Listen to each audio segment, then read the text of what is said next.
Salut à tous, c'est Ludo du Meilleur Pâtissier 7. Je suis ravi de vous accueillir une nouvelle fois sur ma chaîne YouTube pour réaliser avec vous une recette très gourmande. On va réaliser ensemble une tarte aux pommes. Je sais que vous adorez ça, mais pas n'importe quelle tarte aux pommes. On va réaliser ensemble une tarte aux pommes américaine, la fameuse Apple Pie, avec une délicate saveur de cannelle. Vous allez voir, c'est très gourmand et très bon. Cette tarte aux pommes se compose d'une pâte sucrée, de dés de pommes et on va réaliser un sirop à la cannelle bien nappant pour venir parfumer tout ça. Vous allez voir, ça va être une bombe gustative. Vous allez voir que cette Apple Pie est une tarte généreuse, familiale et je vais vous donner des astuces pour bien foncer votre cercle à tarte. Ici, c'est un cercle qui va être un cercle haut, donc il y a une technique particulière. Et je vais vous donner une astuce très inattendue pour réaliser parfaitement un beau quadrillage de pâte que l'on va venir déposer sur la tarte pour la refermer. Vous allez voir que vous n'allez pas en croire vos yeux. Si vous aimez mes vidéos et que vous ne voulez pas rater les prochaines, pensez bien à vous abonner à ma chaîne YouTube. Vous pouvez liker cette vidéo, ça me permet vraiment de soutenir mon travail, ça fait toujours plaisir. Et pour ceux qui veulent aller plus loin en pâtisserie, je vous rappelle que vous pouvez rejoindre ma formation en ligne à n'importe quel moment, les ateliers de Ludo. D'ailleurs, je vous ai préparé une petite masterclass gratuite que vous pouvez consulter en cliquant sur le lien juste en dessous de cette vidéo dans la barre de description, une petite masterclass où je vous livre tous mes secrets pour réussir vos gâteaux à la perfection. Et maintenant, si vous êtes prêts à réaliser avec moi cette délicieuse Apple Pie, eh bien c'est parti pour la recette. Pour réaliser notre délicieuse Apple Pie, on va commencer par réaliser la pâte sucrée. Donc ici, il va nous falloir un peu de beurre, du sucre glace, 2 pincées de sel, un œuf entier, un peu de poudre d'amande et de la farine T55. Je vous rappelle que vous pouvez retrouver toute la liste complète des ingrédients utilisés en barre de description juste en dessous de cette vidéo, mais également sur le blog www.pastryfric.fr. Dans la cuve du batteur, je verse mon beurre à température ambiante coupé en gros dés.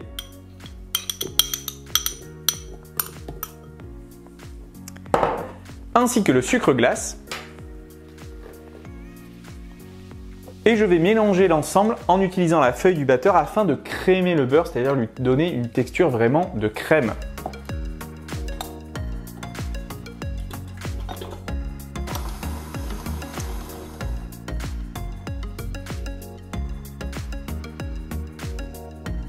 Mon beurre a une texture crémeuse, je peux cesser de le mélanger et je vais y ajouter mon œuf entier qui est à température ambiante évidemment, ainsi que le sel et la poudre d'amande. Et je mélange à nouveau, toujours avec la feuille, à vitesse moyenne jusqu'à incorporation complète des ingrédients.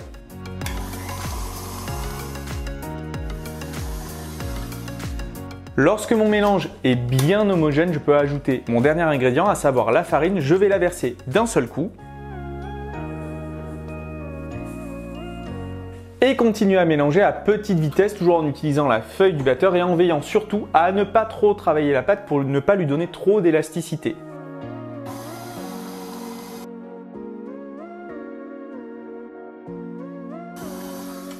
Ma pâte sucrée est homogène, je peux cesser de la remuer. Pour lui donner encore plus de goût, j'ai une petite astuce, vous pouvez y incorporer les graines d'une gousse de vanille. Vous allez voir, ça va vraiment la parfumer et c'est très agréable dans l'Apple Pie. Avant d'utiliser ma pâte sucrée, je vais la filmer au contact et la placer au réfrigérateur pour qu'elle se raffermisse.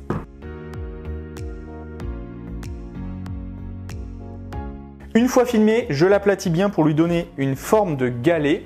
Après 2 heures de repos au froid, ma pâte sucrée est suffisamment ferme. Je peux l'abaisser, donc je farine mon plan de travail et je vais venir l'abaisser avec mon rouleau à pâtisserie sur une épaisseur d'environ 2 à 3 mm.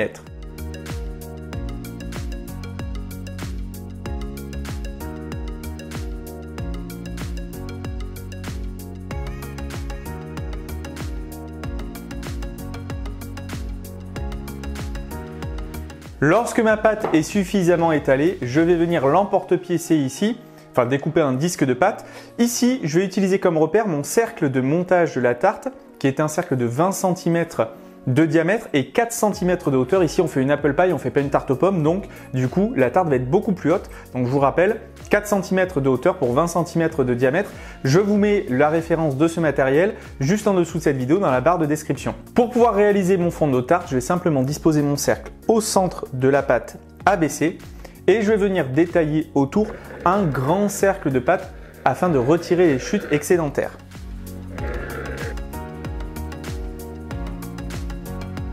Ici, comme je vais faire un fond de tarte au bord très haut, je veille à avoir au moins 4 doigts entre le cercle et la pâte. Avant de foncer votre cercle à tarte, pensez à placer votre disque de pâte quelques minutes au congélateur pour lui redonner un peu de fermeté. Il est temps maintenant de foncer le cercle à tarte, donc j'utilise toujours mon cercle de 20 cm de diamètre et 4 cm de hauteur que je place sur une feuille de papier cuisson et je vais simplement ici venir dérouler mon disque de pâte sucrée sur mon cercle. En veillant bien entendu à bien le centrer. Et maintenant, je n'ai plus qu'à foncer mon cercle en venant rabattre la pâte à l'intérieur avec mes doigts. Surtout pour réaliser cette étape, il faut vraiment que votre pâte soit bien froide et il faut procéder rapidement parce que dès que la pâte se réchauffe, elle commence à être collante et ça devient une catastrophe. Donc commencez d'abord par bien placer votre pâte dans son logement, dans le cercle. Avant d'affiner le fonçage de mon cercle qui est plutôt haut, je vais venir retirer l'excédent de pâte qui va nous gêner pour l'étape suivante. Donc ici, je vais simplement utiliser mon rouleau à pâtisserie que je vais venir faire glisser sur les bords de mon cercle à tarte. Et je peux ainsi retirer les chutes de pâte que je ne jette pas puisque je vais en avoir besoin pour réaliser mon quadrillage de pâte sur le dessus de la tarte. Maintenant que je me suis débarrassé des chutes de pâte, je vais être plus à l'aise pour pouvoir affiner mon fond de tarte puisqu'ici on remarque que les bords sont plutôt disgracieux. Donc à l'aide de mes 2 pouces, je vais venir plaquer correctement la pâte sur les bords du fond de tarte et terminer mon fond de tarte de façon à ce qu'il soit impeccable.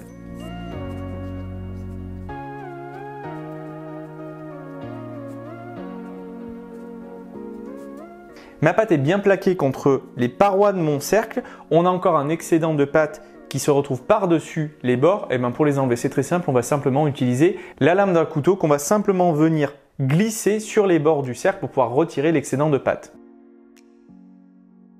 Mon fond de tarte est prêt, je peux le placer au réfrigérateur pendant quelques minutes, le temps de m'occuper des chutes de pâte. Pendant que mon fond de tarte est en train de refroidir, je vais m'occuper des chutes ici que je vais assembler à nouveau pour pouvoir réaliser les bandes de pâte qui vont me servir à faire le quadrillage qui va se retrouver au-dessus de mon apple pie. Pour cela, c'est très simple, je les ai placés en boule sur une feuille de papier cuisson et je vais venir les étaler sur 2 mm d'épaisseur entre 2 feuilles de papier cuisson. Ça va nous permettre dans un premier temps de gagner du temps et en plus ça évitera de rajouter encore de la farine à cette préparation.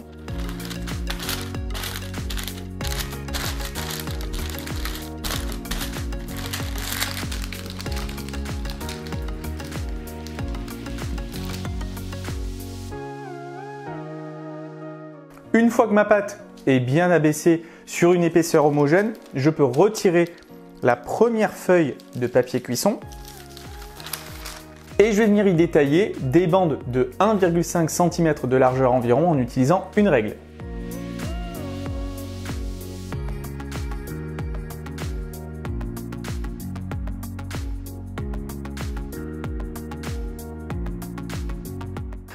Mes bandes sont tracées, je vais placer l'ensemble au congélateur pendant une dizaine de minutes afin de laisser le temps à la pâte de se raffermir.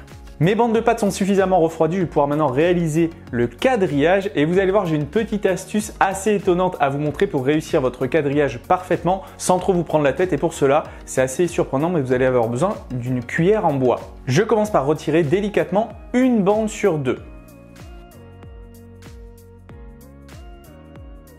Je me retrouve donc ici sur ma feuille de papier cuisson avec un lot de bandes qui sont espacées d'une distance régulière et j'ai bien pris garde de conserver les bandes de pâte retirées pour pouvoir effectuer mon quadrillage. Justement pour réaliser mon quadrillage, c'est maintenant que va intervenir ma cuillère en bois parce que je vais utiliser ici le manche, donc choisissez plutôt une cuillère avec un manche arrondi et ça va vraiment me permettre de manipuler mes bandes de pâte sans les casser. Je place donc au centre de mes bandes ma cuillère en bois et je vais venir simplement relever une bande sur 2 en la repliant sur elle-même. Et ici, je vais venir placer mes bandes restantes successivement les unes à côté des autres. Je commence par placer la première et je peux rabattre mes bandes de pâte. Je déplace ma cuillère en bois et je viens effectuer la même opération mais en rabattant cette fois-ci les bandes qui n'étaient pas rabattues précédemment. Et je viens placer une seconde bande de pâte.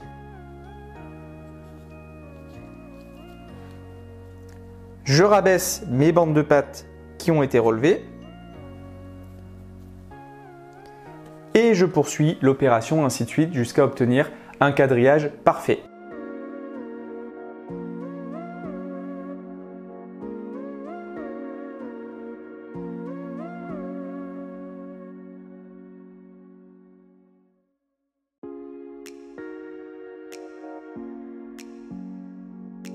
Mon quadrillage de pâte est terminé, il est bien régulier. Je vais pouvoir retirer l'excédent de pâte en venant utiliser un cercle de 22 cm comme un porte-pièce. Évidemment, il est légèrement plus grand que mon cercle de fond de tarte qui lui fait 20 cm de diamètre, ce qui est tout à fait normal. Donc je viens disposer mon cercle en veillant à bien le centrer sur mon quadrillage de pâte et je vais simplement venir appuyer avec les mains pour découper ma pâte. Et ici, je n'ai plus qu'à retirer toutes les chutes de pâte qui se trouvent à l'extérieur du cercle. Je retire délicatement mon cercle et je peux placer ce quadrillage au réfrigérateur pendant 15 à 20 minutes environ, le temps pour nous de monter l'apple pie et de pouvoir disposer ce quadrillage par-dessus avant la cuisson. Il vous reste ici quelques chutes de pâte, surtout ne les jetez pas, vous pouvez les conserver au réfrigérateur quelques temps, vous pouvez les abaisser à nouveau, utiliser des petits emporte-pièces pour faire par exemple de petits biscuits sablés. On peut maintenant s'occuper de nos pommes. Ici pour réaliser cet apple pie, j'ai besoin de 4 belles pommes, j'ai choisi des pommes golden, mais bien entendu à la maison vous pouvez utiliser les pommes que vous souhaitez, celles que vous avez sous les mains ou celles qui supportent facilement la cuisson. Je vais donc simplement les peler, les épépiner et les couper en gros dés.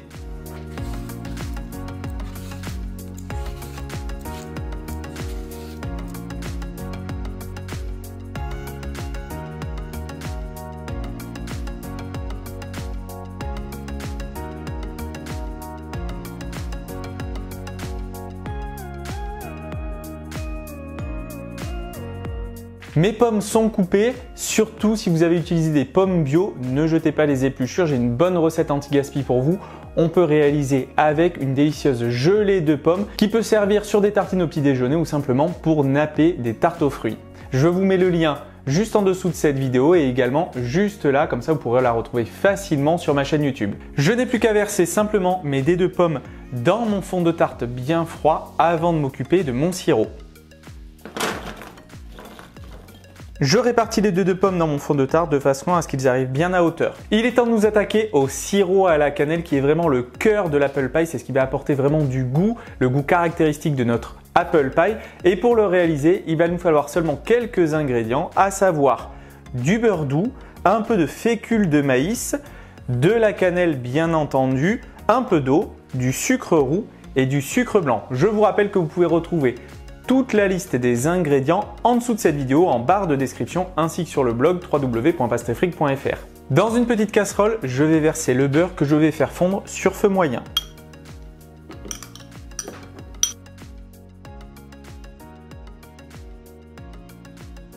Lorsque mon beurre est complètement fondu, je peux y ajouter la fécule et je mélange de façon à l'incorporer.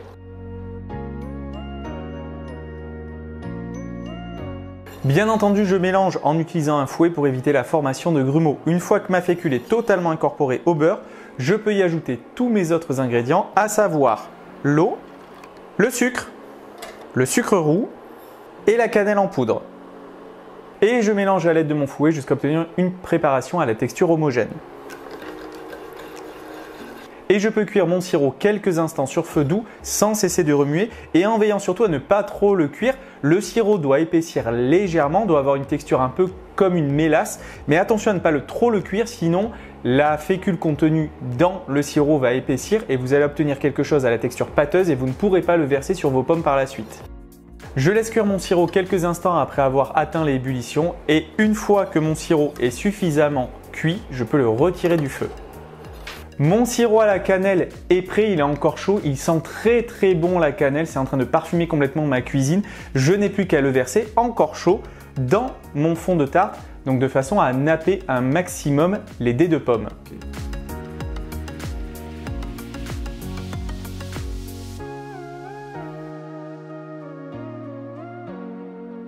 Mes pommes sont complètement nappées de sirop. Je n'ai plus qu'à refermer mon apple pie en disposant mon petit quadrillage de pâte par-dessus. Celui-ci a passé un petit tour au congélateur, donc il est très froid, c'est pour ça qu'il est presque rigide. Ça me permet de le déplacer avec plus de facilité. Je le dépose en veillant à bien le centrer. J'appuie légèrement par-dessus. Et comme mon disque de quadrillage est un peu plus grand que mon fond de tarte qui fait 20 cm, je vais venir ici retirer l'excédent de pâte en utilisant simplement mon rouleau à pâtisserie que je vais faire rouler sur les bords du cercle à tarte.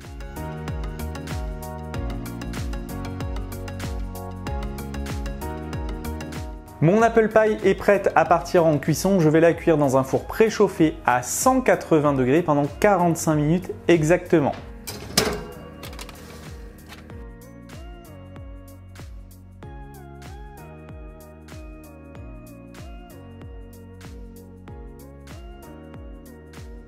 Et voilà, ma délicieuse apple pie est prête. Elle est toute chaude. Je vais la laisser tiédir à température ambiante avant de pouvoir retirer le cercle. Et je vais ensuite venir la saupoudrer de sucre glace sur tout son pourtour en utilisant un petit carton circulaire comme pochoir. Ça va l'habiller et lui donner un petit style assez sympa. Et pour la dégustation, bien entendu, je peux la déguster froide, mais le mieux est de la déguster encore tiède. Avec une boule de glace vanille, c'est encore meilleur. Et voilà, notre délicieuse apple pie est prête. Elle est encore tiède, elle est gourmande et généreuse. Moi, je vous conseille vraiment de la déguster encore tiède. C'est comme ça qu'elle est meilleure. Vous pouvez y ajouter, je vous l'ai dit tout à l'heure, une petite boule de glace vanille pour les gourmands. Ça va faire son petit effet au moment du dessert. C'est une tarte qu'on peut réaliser qu'avec des pommes, mais vous pouvez aussi mélanger pommes et poires si vous le souhaitez pour varier un petit peu les goûts. Et puis ça permet de recycler ces pommes qui sont un petit peu défraîchies. Donc c'est vraiment un dessert qui est idéal pour le week-end. Si vous adorez la pâtisserie comme moi, mais que vous rencontrez plein de difficultés pour réaliser des gâteaux parfaits, je vous rappelle que vous pouvez rejoindre à n'importe quel moment ma formation en ligne, les ateliers de Ludo. Je vous mets toutes les informations et le lien d'inscription juste en dessous de cette vidéo en barre de description. Et puis si vous avez aimé cette vidéo, pensez à la liker et abonnez-vous à ma chaîne YouTube pour ne pas rater une occasion de vous régaler et surtout ne pas rater mes prochaines recettes en vidéo, vous serez les premiers informés. J'ai hâte de voir votre propre apple pie sur les réseaux sociaux, donc si vous refaites ce gâteau, pensez bien à prendre de jolies photos et puis taguez-moi sur Facebook ou Instagram, je viendrai y jeter un œil et lâcher un petit commentaire, ça sera avec grand plaisir que je viendrai voir votre propre travail. Et puis continuez à vous faire plaisir en pâtissant, à régaler vos proches et votre famille. Et puis quant à nous, on se retrouve très bientôt pour une prochaine recette gourmande en vidéo. Au revoir!